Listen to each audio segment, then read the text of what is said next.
예, 우선 두 가지 정도 말씀드리겠습니다. 제가 모두 발언에서도 말씀드렸지만, 단일화나 반명 빅텐트 이런 거 저희는 전혀 생각하고 있지 않다. 전혀 할 생각이 없다라는 거 말씀드리고요. 그리고 저희 이번에 이준석 선대위의 그 메인 슬로건이 압도적 새로움인데, 단일화나 반명 빅텐트, 솔직히 그런 뭐 빅텐트 논의 이런 거 나오는 거 솔직히 구태 아닙니까? 저희가 압도적 새로움을 이야기하면서 이런 구태적인 선거 때 날이면 날마다 돌아오는 레퍼토리를 반복할 생각은 없다, 그렇게 말씀드리고요. 빅텐트라는 거를 이렇게 선거 앞두고 정치공학적으로 막 추진할 일이 아닙니다. 저희는 오히려 어떤 생각을 하냐면은 저희가 선거를 이기고 이준석 후보가 대통령으로 당선되고 나면 저희는 오히려 슈퍼 빅텐트를 그때 치겠습니다. 그래서 지금 뭐 방면 빅텐트로 거론되는 뭐 유승민, 뭐 김부겸, 뭐 이런 분들, 오히려 저희가 이준석 정부에서 그런 분들이 적절하게 역할을 할 수 있도록 하고요.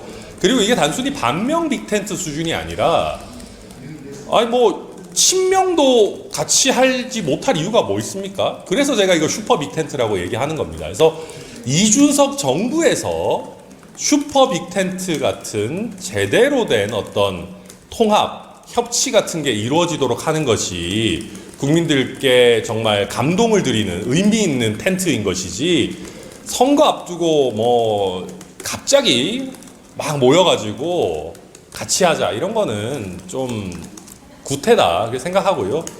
그래서 솔직히 말씀드리면 저희 개혁신당 같은 경우에는 지난 총선 때 그런 식으로 서로 좀 안 맞는 사람들끼리 급하게 텐트 치고 했다가 오히려 굉장히 손해를 많이 본 경험이 있기 때문에 그런 정치공학적인 반명 빅텐트 이런 것은 오히려 해가 된다라는 것을 잘 알고 있습니다. 그래서 그런 얘기는 이제 좀 그만해 주십사. 반명 빅텐트에 자꾸 이준석 후보를 거론하는 것은 이제 좀 자제해 주십사. 그렇게 부탁 말씀드리겠습니다. 예, 그럼 뭐 질문 있으시면 질문 받을까요? 예, 질문이 있습니다. 예. 이 시기상 좀 뜬금없을 수도 있는데, 네. 그 이준석 대선 후보 선출이 당원 당규를 위반했다는 지적이 아직까지 나오고 있는 것 같은데, 여기 대해서 좀 말씀해 주시면. 전혀 뭐 의미 있는 지적이 아니고요.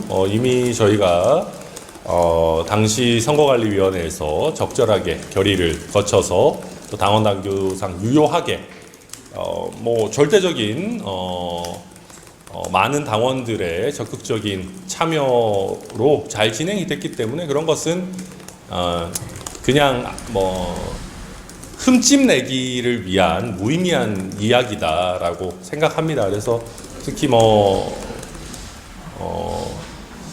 사실 그렇습니다. 그리고 그런 주장에 국민들이 얼마나 납득하시겠습니까? 실제 개혁신당에서 이준석 후보가 굉장히 큰 지지를 받고 있다는 것은 상식적인 일이기 때문에 그런 상식에 반하는 이야기는 전 국민들께서 이렇게 크게 귀 기울이지 않으실 것이다, 그렇게 생각합니다. 대표님, 아까 모두 발언에서 이재명 후보 지지율 40% 넘기는 거 막으면서 이준석 후보 지지율이 안정적으로 15% 이상 기록하게 만드는 게 캠프 1차 목표라고 했는데요. 네. 그걸 언제까지로 좀 시한을 설정하셨을까요? 사실 우리가 이제 지지율 목표를 막 시한을 설정하고 이야기하고 하는 것이 약간 좀 오만해 보일 수는 있습니다.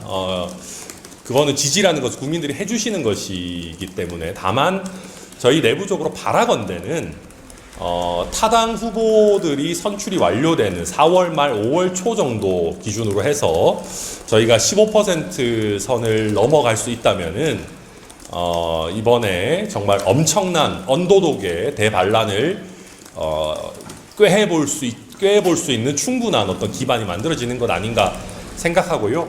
그리고 사실 1차 목표라고 말씀드렸는데 실제 1차 목표는 사실 10% 선을 넘기는 거였습니다. 그런데 다행히도 저희가 나름대로 또 TK 어떤 집중이나 이런 전략들에 많은 국민들께서 반응해 주셔서 저희 내부적으로 세운 처음 시작할 때 1차 목표는 어느 정도는 달성되어 있는 것 같고, 이제는 요 10% 지지율을 잘 공고하게 하면서 15% 선을 넘기는 것을 지금 현재 목표로 하고 있고, 동시에 제가 아까도 말씀드렸지만 이게 이재명 후보 지지율이 40% 선을 넘기고 심지어는 양자에서 50%를 훌쩍 넘겨가지고 원사이드하게 이렇게 가버리게 되면은 굉장히 안 좋은 상황이 올 수 있습니다. 그래서 이재명 후보 지지율을 40% 안쪽으로 좀 가둬놓으면서 이준석 후보 지지율 안정적으로 15% 이상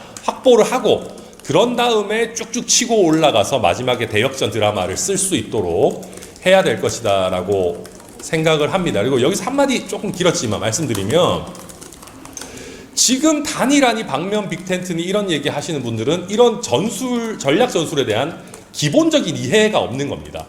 지금 이준석 후보가 정권 재창출이라고 하는 그냥 국민의힘 주도의 단일화나 빅텐트에 포함이 돼버리면은 지금 정권 재창출을 바라는 35%, 잘 쳐줘도 40% 그 선에 다 갇혀버립니다.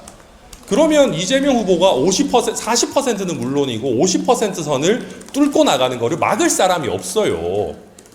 왜 여기서 이준석 후보까지 거기 넣어가지고 40% 선에 가두려고 합니까? 그러면 안 됩니다. 그래서 국민의힘에 있는 정치인들, 지지자분들도 오히려 이준석 후보가 정권 교체를 실제로 만들어낼 수 있는 후보인데, 거기서 이재명 후보랑 경쟁해서 이재명 후보의 표를 뺏어올 수 있도록 이준석 후보가 뛰어놀 수 있는 공간을 만들어줘야지, 자꾸 단일화해서 이준석의 공간을 축소하는 거는, 이거는 뭐 거의 이재명 후보 도와주는 필패의 길이다. 그래서 전략적으로 국민의힘도 단일화 같은 소리 하면 안 된다. 저는 좀 다시 한번 강하게 말씀드립니다. 한덕수 총리 출마설은 계속 나오고 있는데 그것도 변수가 될 거라고 보실까요? 그 우물안 변수는 되긴 될 것 같습니다. 그러니까 뭐 차자 속 태풍이라고 일반적으로 얘기하는데, 거듭 말씀드리지만 그 35% 정권 재창출을 바라는 분들끼리에서의 변수는 될 겁니다. 그런데 한덕수 권한대행이 나온다고 해도 정권 교체가 아니잖아요. 심지어 윤석열 대통령 밑에서 총리를 했던 분이면 정권 교체를 바라는 국민들, 중도층의 민심을 받아 안기는 더 어렵습니다. 이거는 진짜 그냥 딱 35%의 가둬지는 필패 카드다. 그래서 국민의힘 안에서 뭐 김문수 후보를 못 믿어해서 뭐 그런 얘기가 자꾸 나오고 하는 거는 모르겠는데, 저희가 봤을 때는 김문수 후보든 뭐 한덕수 권한대행이든 결국 그 정권 재창출의 그 우물 안에서 자기들끼리 그냥 싸우고 있는 것에 불과하다. 그렇게 해가지고는 이길 수가 없다. 결국 정권 교체는 이준석 아니면 이재명이다. 저는 그렇게 생각합니다.